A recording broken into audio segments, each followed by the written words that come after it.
keluar rumah tanpa izin suami akan dilaknat oleh segala sesuatu yang disinari oleh matahari, oleh alam semesta, hingga ikan-ikan yang berada di lautan.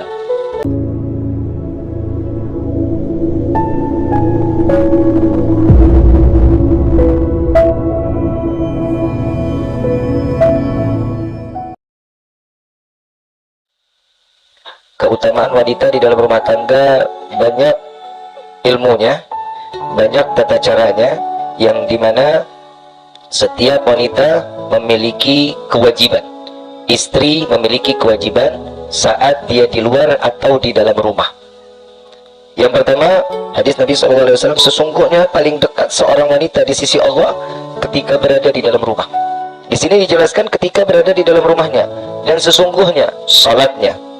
Seorang wanita di ruang tamu rumahnya lebih utama daripada salatnya di masjid. Jadi untuk wanita lebih baik salat di dalam rumah daripada harus di musola, di luar masjid, lebih baik di rumahnya. Dan salatnya seorang wanita di dalam kamarnya lebih utama daripada salatnya di ruang tamu. Tuh, bisa kebayangkan? Berarti salatnya wanita ini, atau tempat yang paling baik untuk wanita itu adanya di dalam rumah, di dalam kamar. Saat dia ibadah adanya di dalam kamar. Dan di hadis yang kedua, baginda Rasulullah SAW bersabda, sesungguhnya salatnya seorang wanita sendirian di dalam rumahnya lebih utama 25 kali lipat daripada salatnya di masjid berjamaah. Hadis riwayat Imam Ad-Dailami dan Ibnu Umar radhiyallahu anhu wa radhahu. Jadi bagaimana kalau kita lagi umroh? Itu silahkan, sunnah ya, salat di Masjid Nabawi, terus salat di Masjidil Haram, itu sunnah, silahkan. Karena kan kita bukan tinggal di sana, kita datang ke sana untuk menambah nilai ibadah kita di hadapan Allah. Jadi kalau ada kesempatan ada di Madinah dan di Mekah, banyakin salat di Masjid Al-Haramain tersebut, kedua masjid yang dimuliakan oleh Allah. Tapi kalau dia di rumah, lebih baik salatnya di dalam rumah, jangan keluar. Dan di dalam hadis Nabi yang lainnya, sesungguhnya ibadah yang paling utama bagi seorang wanita atau istri dalam mencari keridhaan Allah Subhanahu wa taala yaitu berada menetap di dalam rumahnya dan senantiasa taat kepada suaminya. Ini dua amalan besar, ibadah yang besar pahalanya. Dia salatnya di rumah, dia ibadahnya di rumah, dan taat sama suaminya. Udah, ini dunia dan seisinya dia dapat ini seorang istri. Kadang ada seorang istri yang salatnya bagus, majelisnya bagus, tapi sama suami nggak taat. Jadi apa yang dikatakan, sesungguhnya apa yang dia jalankan nol di hadapan Allah, tidak akan diterima oleh Allah. Pahala dia sujud, dia mulilnya, majlis ta'limnya, semua yang dijalani nol.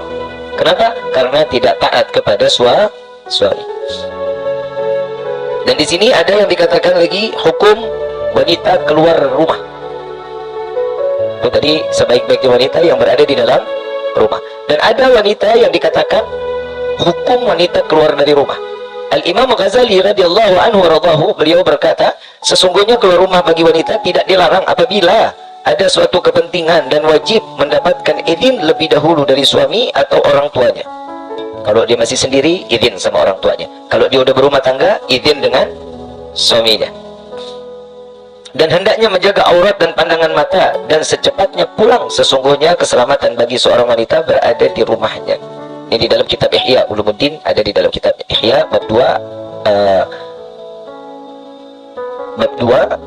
halaman 49. Ya, ini ada. Boleh, silakan mau keluar boleh, tapi izin dengan suami bagi yang sudah berumah tangga, izin kepada orang tua jika dia masih sendiri.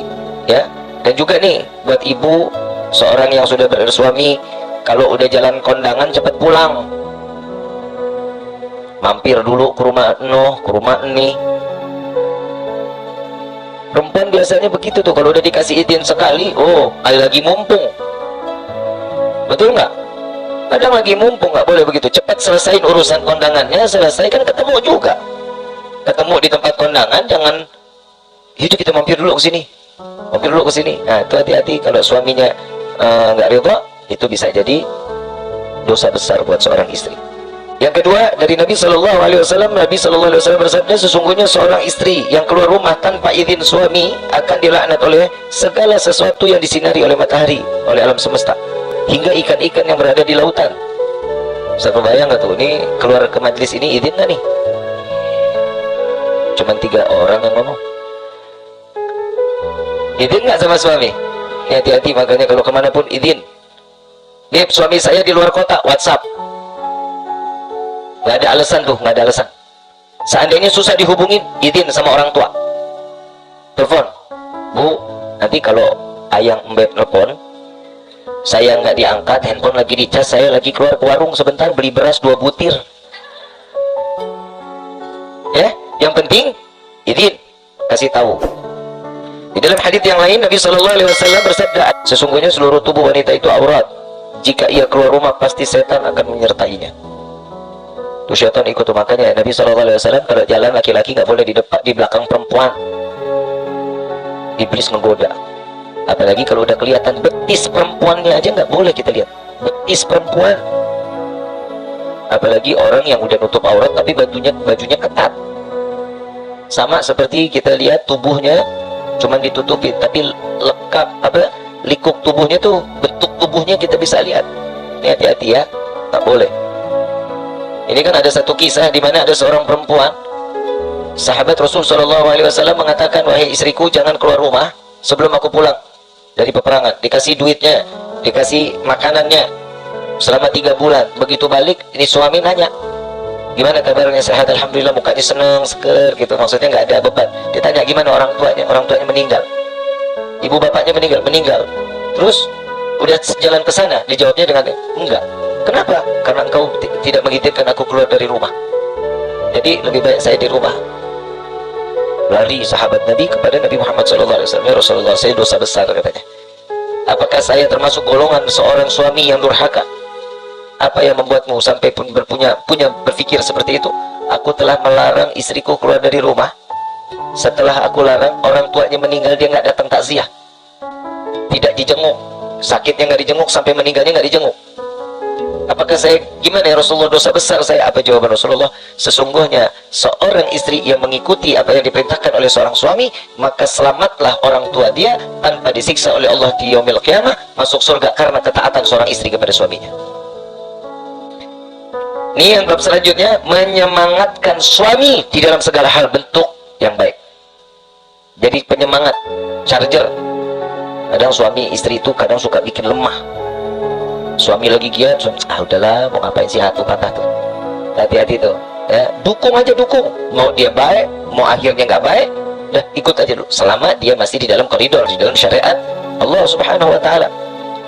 Istri salehah yang senantiasa mengabdi kepada suami demi Allah Subhanahu wa Ta'ala, karena Allah, bukan karena dia banyak duit, karena dia ganteng, karena dia apapun, enggak, karena tanahnya banyak walaupun hidung melesek. Nggak boleh ya, tetap mencintai karena Allah. Apapun keadaannya, terima apa karena Allah, maka akan mendapatkan pahala yang sama dengan apa yang diperoleh suaminya di sisi Allah Subhanahu wa Ta'ala. Jadi suami kerja, dikasih dukungan, dikasih support. Saat suami pulang dapat rezeki yang banyak maupun dikit, ntar subhanallah itu akan mendapatkan pahalanya. Saat dia nyari rezeki, pahala seorang istri mendapatkan pahala yang sama dari apa yang pernah yang dilakukan. Suami sholat, pahalanya istri dapat, pahalanya juga dapat. Karena itulah hendaklah seorang istri senantiasa mendorong, menyemangatkan suami untuk melakukan kebaikan-kebaikan agar suaminya mendapatkan kemuliaan di sisi Allah Subhanahu.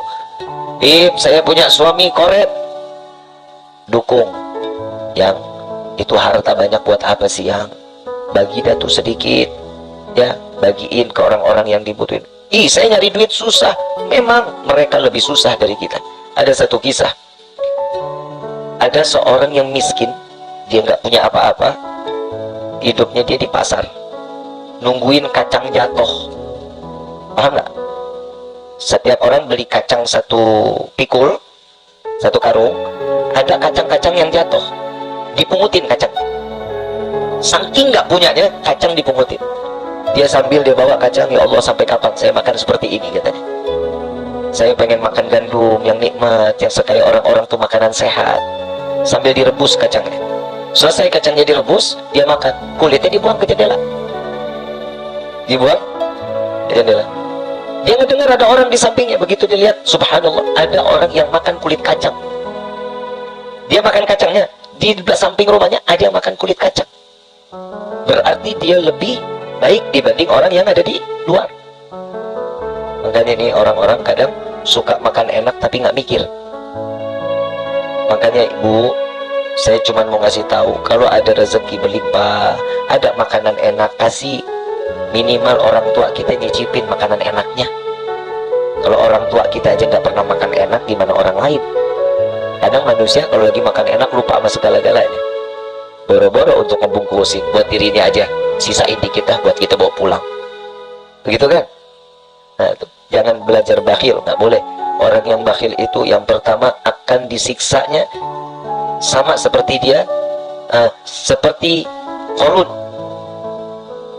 yang durhaka kepada Allah, dikasih rezeki melimpah, ditimbun dengan harta-hartanya. Na'udzubillah min dzalik. Mudah-mudahan Allah selamatin rezeki kita, Allah selamatin harta kita, amin ya rabbal alamin. Yang terutama menyemangatkan suami agar senantiasa berbakti kepada kedua orang tuanya. Tuh, dengar baik-baik tuh. Kadang istri ini lebih memilih orang si suami itu, dia senang dengan istri, perhatiin orang tua si istri dibanding orang tuanya. Setiap si suami jalan ke rumah orang tua, ngapain sih kesana mulu? Saya kan juga lagi, ini nggak boleh deh. Semangatin, yang datang ke rumah ibu, yuk kita mampir yuk ke rumah ibu yuk. Bawain apaan ke yang?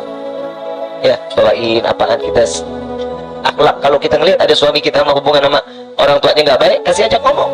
Ya nggak boleh kayak begitu. Ya, itu orang tua. Kamu nggak akan hidup di dunia tanpa orang tua kamu.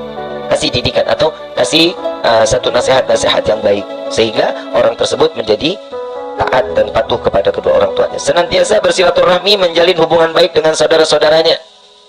Ada nggak nutup kemungkinan setiap saudara pasti ada minyak sama air. Nggak cocok nih sama dia nih. Ada nggak yang begitu? Satu keluar, ada yang cocok, ada yang enggak. Nah, istri ngelihat nih suaminya begitu, diajak ngomong. Yang nggak boleh gitu, itu kan darah daging. Kehidupannya begini, ini jahatnya bukan main, ahli maksiat begini. Deketin, kasih nasihat agar dia sama saudaranya nggak putus silaturahmi. Ya, jangan malah dikomporin. Udah deh, lebih baik buang aja saudara begitu, nggak ada manfaat. Apalagi kalau warisannya bagi dua sama dia. Udah deh, coret aja dari nama warisannya, itu bahaya. Ya, jangan kayak begitu ya. Deketin, biar mereka tidak putus silaturahmi antara satu dengan yang lain. Yang ketiga, senantiasa berkumpul dengan ulama-ulama salihin agar memperoleh ilmu dan digolongkan bersama mereka. Yang kamu main dong ke rumah Habib Rifki, kamu datang dong ke majelisnya Habib Gures, di majelis Rasulullah datang. Kenapa? Biar kenal. Siapa tahu kamu jadi ketularan soleh. Itu kan bagus banget bahasanya. Orang saya namanya Asep, nggak mungkin jadi soleh. Ya, dikenalin, dideketin ke majlis-majlis ilmu, ke orang-orang soleh. Ada orang soleh di mana? Yang yuk temenin aku yuk. Kemana? Tuh ada orang soleh ceramah. Contoh Habib Umar bin Hafid lagi datang ke Kuningan, banyak bawa suami sama anak-anaknya. Buat apa? Biar deket. Walaupun tidak disapa, tapi merasa dekat. Ya, mudah-mudahan keluarga kita semua jadi orang-orang yang baik. Minimal kalau kita bukan jadi orang soleh, karena kesolehan orang yang ada di dekat kita, kita punya anak nanti jadi anak yang soleh. Kita cinta sama ulama, bukan kita sebagai ulama, istri bukan ulama, suami bukan ulama, tapi insya Allah kita punya keturunan bisa jadi ulama. Insya Allah. Makanya nanti kalau ketemu ulama siapa aja, jangan dikit-dikit minta doa, kiai minta air. Jangan. Cukup liatin mukanya, baca sholawat, doa dalam hati. Ya Allah, saya pengen punya anak macam ini. Ya Allah, saya pengen punya ini seperti ini. Doa. Saya dapat ilmu dari Habib Gures Baharun. Habib Gures itu kalau sama abah nggak banyak ngomong. Sama abahnya Habib Gures nggak banyak ngomong. Tapi Habib Gures itu bilang, semasa hidupnya abah beliau Walid, beliau bilang, dia tidak pernah lepas ngelihat anak selalu doa dalam hatinya. 100 kali lewat depan mukanya, 100 kali doanya. Jadi ngelihat anak nih, ya Allah, mudah-mudahan jadi anak yang saleh. Ya Allah, mudah-mudahan dapat ilmu yang bermanfaat. Ya Allah, mudah-mudahan akhlaknya baik. Ya Allah, mudah-mudahan jadi anak yang betul-betul berbakti sama orang tua.